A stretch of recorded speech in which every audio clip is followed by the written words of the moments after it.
In this video, you will hear a case study about scientific research on the mass extinction of the dinosaurs. Around 65 million years ago, there was an extinction event that virtually wiped out the dinosaurs as well as many other species. The reason or reasons for the extinction are still under debate. Most of the case study dialogue is from the Understanding Science website. The goal of this video is for the listeners to track the steps that occurred during this investigation on the NGSS science practice model. By following through the steps of this investigation, the listener should clearly see that science does not occur by a set linear procedure. A similar exercise using the excellent Understanding Science model can be found on the Understanding Science website. One advantage of the NGSS science practice model is that we use the 8 science practices from the framework for K-12 science education, which have been used in the next generation science standards. Let's start with this very interesting story. Plate tectonics might seem like a routine topic from a 7th grade textbook, but in the 1970s, plate tectonics was cutting-edge science. The theory had only gained widespread acceptance over the previous 10 years, and subsequently attracted scads of scientists looking to open up new intellectual frontiers. Walter Alvarez was one of them, but his research into plate tectonics was destined to be sidelined. An intriguing observation would eventually lead him, his collaborators, and the rest of science on an intellectual journey across geology, chemistry, paleontology, and atmospheric science, towards solving one of the great mysteries in Earth's history. What happened to the dinosaurs? One of the key pieces of evidence supporting plate tectonic theory was the discovery that rocks on the seafloor record ancient reversals of the Earth's magnetic field. As rocks are formed where plates are moving away from one another, they record the current direction of the Earth's magnetic field, which flip-flops irregularly over very long periods of time. In these flip-flops, the polarity of the magnetic field changes, so that a compass needle might point south for 200,000 years, and then point north for the next 600,000 years.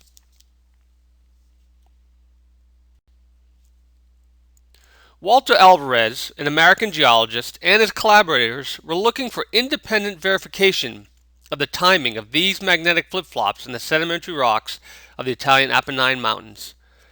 Around 65 million years ago, those sediments lay undisturbed at the bottom of the ocean, and also recorded reversals of the magnetic field as sediments filtered down and were slowly compressed over time. As Alvarez clambered up and down the Apennines, collecting samples for magnetic analysis, he regularly confronted a distinct sequence of rock layers, marking the 65 million year old boundary between the Cretaceous and Tertiary periods, the KT boundary. This boundary was made up of a layer of sedimentary rock rich with a wide variety of marine fossils, a sedimentary thick layer of claystone devoid of all fossils, and an upper layer of sedimentary rock containing a much reduced variety of marine fossils. Why the sudden reduction in marine fossils? What had caused this apparent extinction, which seemed to occur so suddenly in the fossil record? And was it related to the simultaneous extinction of the dinosaurs on land? Alvarez was curious and recognized that answering such a difficult question would garner the respect and attention of the scientific community.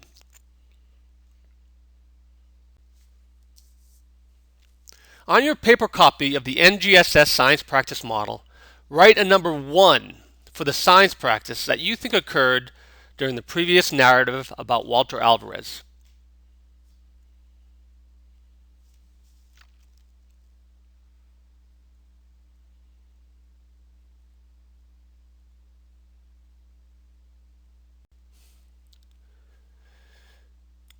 At the same time, most paleontologists viewed the dinosaur extinction as a gradual event capped by the final extinction at the end of the Cretaceous. To Alvarez, however, the KT boundary certainly looked catastrophic and sudden, but the timing of the event was still an open question. Was the KT transition represented by the clay layer in the stratigraphy gradual or sudden? To answer that question, he needed to know how long it had taken to deposit the clay layer. But how could he time an event that happened 65 million years ago? Walter Alvarez discussed the question with his father, the physicist Louie Alvarez, who suggested using beryllium-10, which is laid down at a constant rate in sedimentary rocks and then radioactively decays. Perhaps beryllium could serve as a timer. On your paper copy of the science practice model, write a number 2 for the science practice that you think occurred during the previous narrative. Connect the number 1 to number 2 using an arrow.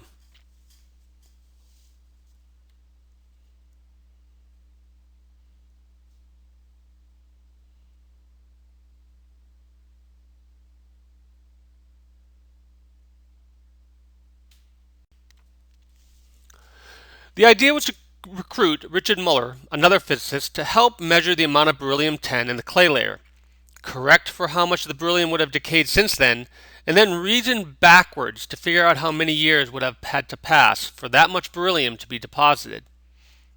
However, before they could take the beryllium measurements, they learned that the published decay rate for the isotope was wrong. Calculations based on the new numbers revealed that the planned analysis would not work.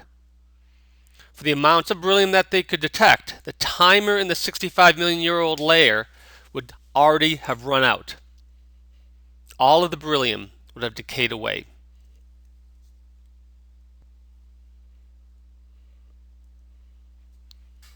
On your paper copy of the NGSS Science Practice Model, write a number 3 for the science practice that you think occurred during the narrative about Richard Muller.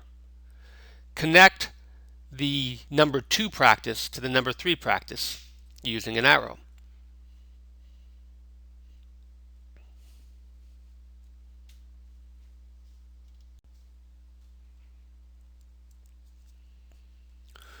The beryllium investigation turned out to be a dead end, but Louie Alvarez soon came up with a replacement, iridium. Iridium is incredibly rare in the Earth's crust, but is more prevalent in meteorites and meteoritic dust. They reason that since meteorite dust and hence iridium rain down upon Earth at a fairly constant rate, the amount of iridium in the clay would indicate how long it took for the layer to be deposited. An observation of more concentrated iridium would have implied slower deposition, and less iridium would have implied rapid deposition and a sudden KT transition. The results of the iridium analysis were quite clear and completely surprising. The team, which also included chemist Helen Michel and Frank Asaro, found 3 parts iridium per billion, more than 30 times what they had expected based on either of their hypotheses, and much, much more than contained in other stratigraphic layers. Clearly, something unusual was going on at this time that the clay layer was deposited. But what could have caused such a spike in the iridium? The team began calling their finding the Iridium Anomaly because it was so different from what had been seen anywhere else.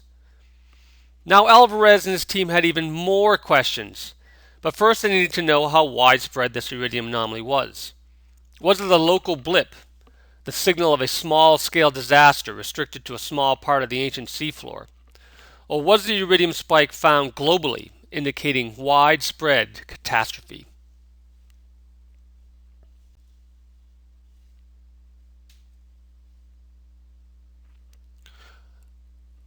On your paper copy of the NGSS Science Practice Model, write a number 4 for the science practice that you think occurred during the previous narrative about the Iridium Anomaly. Connect the number 3 to the number 4 using an arrow.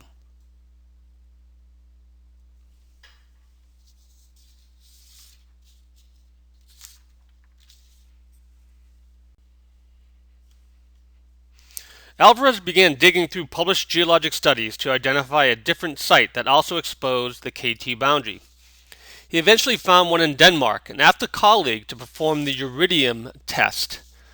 The results confirmed the importance of the iridium anomaly. Whatever had happened at the end of the Cretaceous had been broad in scale.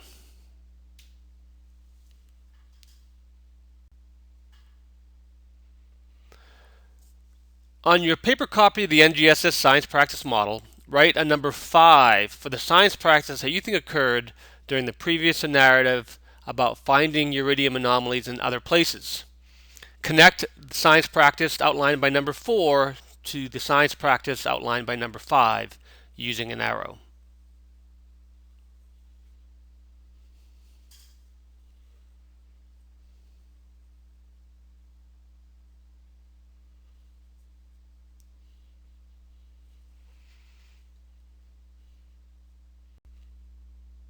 Alvarez had embarked on the iridium analysis to resolve the issue of the speed of the KT clay deposition, but the results sidetracked him once again, pointing to a new and even more compelling question.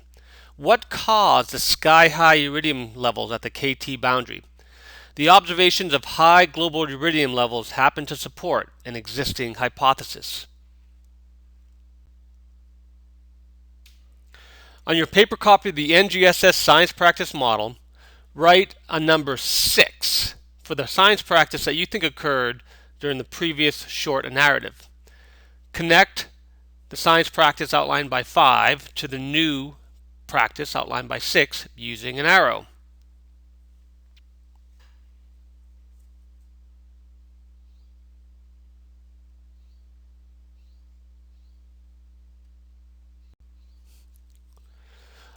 Almost 10 years before the iridium discovery, physicist Wallace Tucker and paleontologist Dale Russell had proposed that a supernova and the accompanying radiation at the end of the Cretaceous had caused the extinction of the dinosaurs. Supernovas throw off heavy elements like iridium, so the hypothesis seemed to fit perfectly with the team's discovery. In this case, an observation made in one context, the timing of the KT transition, ended up supporting a hypothesis or model that had not initially been on the researcher's radar screen at all, that the dinosaur extinction was triggered by a supernova.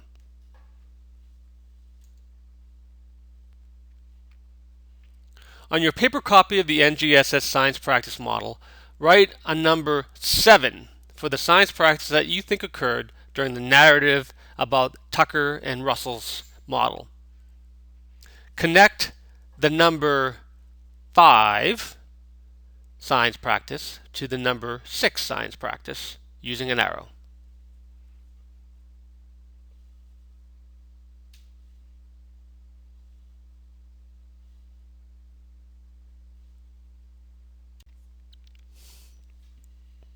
To further test the supernova hypothesis, the team reasoned out what other lines of evidence might be relevant. Louie Alvarez realized that if a supernova had actually occurred, it would have also released plutonium-244, which would have accumulated alongside the iridium at the KT boundary.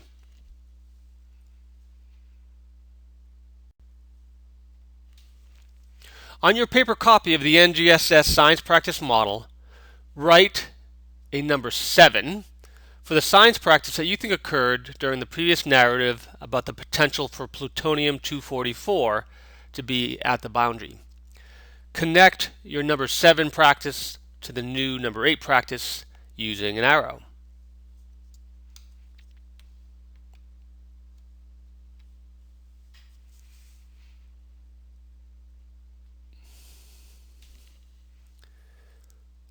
Excited about the possibility of the supernova discovery, strong evidence that the dinosaurs had been killed off by an imploding star would have made worldwide headlines, the team decided to perform the difficult plutonium test.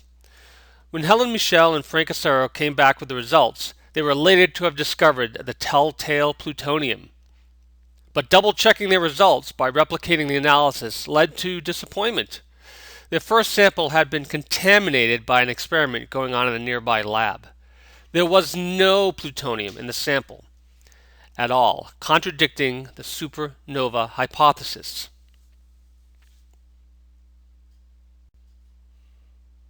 On your paper copy of the NGSS science practice model, write a number 9 for the science practice that you think occurred during the previous narrative about the plutonium test.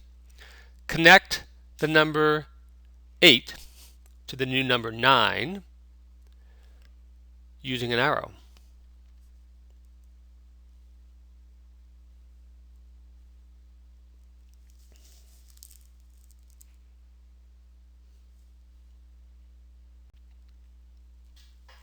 The KT boundary layer contained plenty of uridium, but no plutonium-244. Furthermore, the boundary marked what seemed to be a major extinction event for marine and terrestrial life, including the dinosaurs. What hypothesis would fit all those disparate observations and tie them together so that they made sense? The team came up with the idea of an asteroid impact, which would explain the uridium, since asteroids contain much more uridium than the Earth's crust, and lack of plutonium, but would also lead them to new questions. How could an asteroid impact have caused the dinosaur extinction?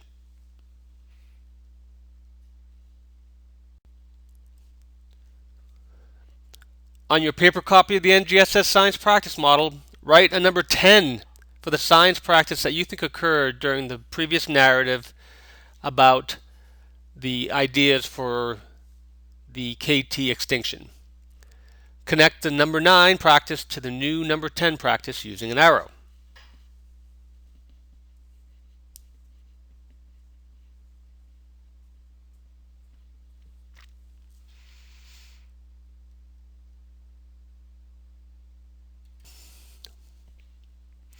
Once again, Louie Alvarez came to the rescue with some calculations and an elaborate hypothesis.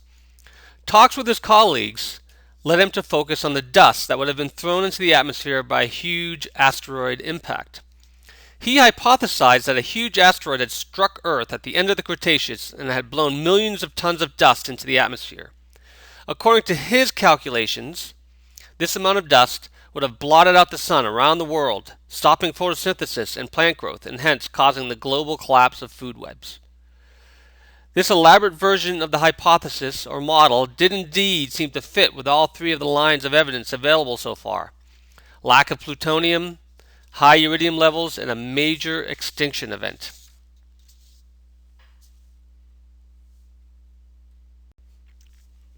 On your paper copy of the NGSS Science Practice Model, write a number 11 for the science practice that you think occurred during the previous narrative about the asteroid impact. Connect the number 10 to the new science practice marked by 11 using an arrow.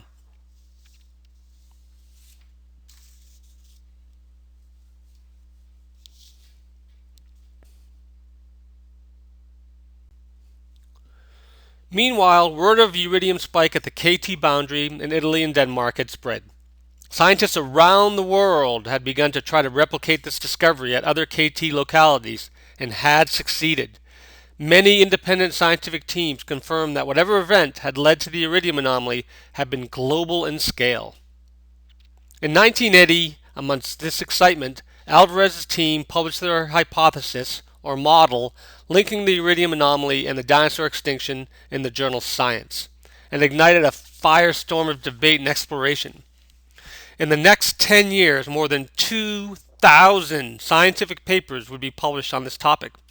Scientists in the field of paleontology, geology, chemistry, astronomy, and physics joined the fray, bringing new evidence and new ideas to the table.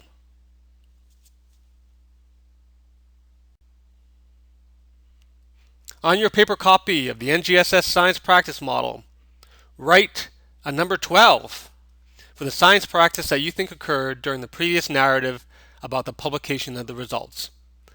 Connect the number 11 practice to the new number 12 practice using an arrow.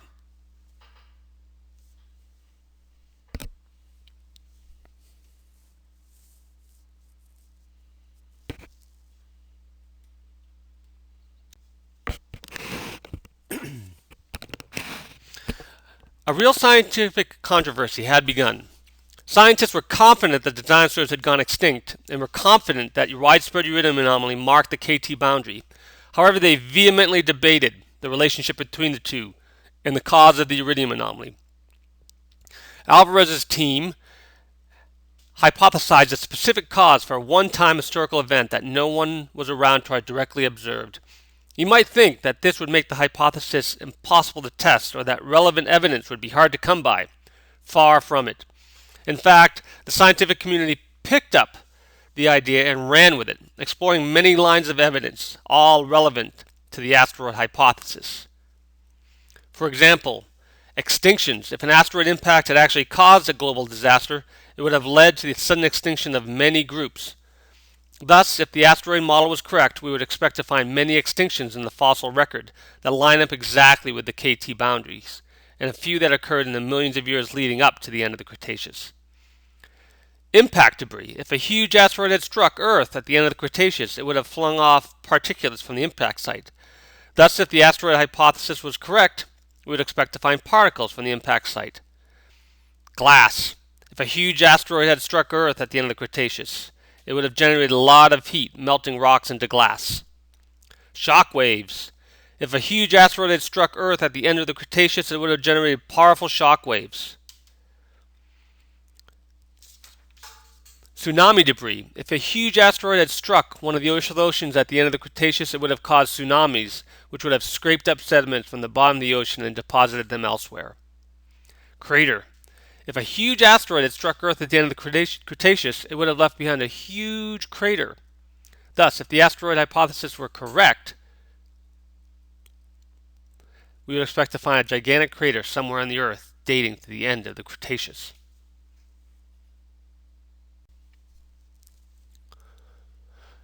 On your paper copy of the NGSS Science Practice Model, write a number 13 for the science practice that you think occurred during the previous narrative about other evidence for the impact hypothesis. Connect the number 12 practice to the number 13 practice using an arrow.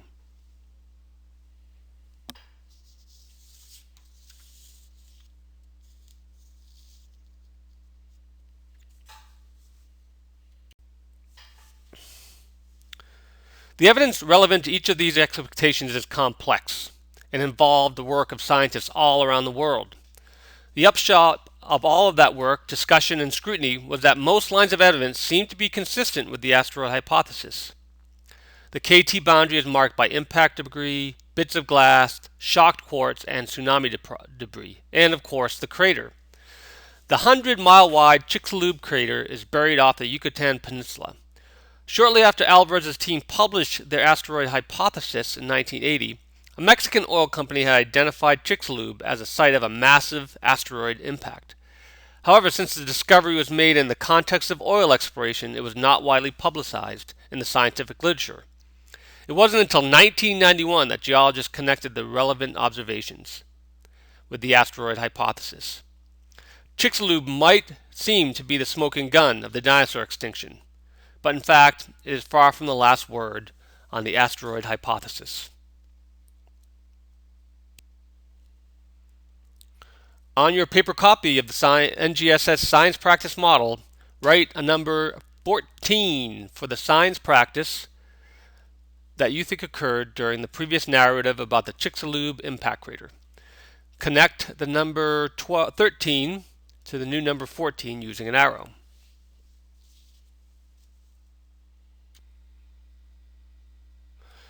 Scientific ideas are always open to question and to new lines of evidence. So although many observations are consistent with the asteroid hypothesis, the investigation continues. So far, the evidence supports the idea that a giant asteroid struck Earth at the end of the Cretaceous. But did it actually cause most of the extinctions at that time?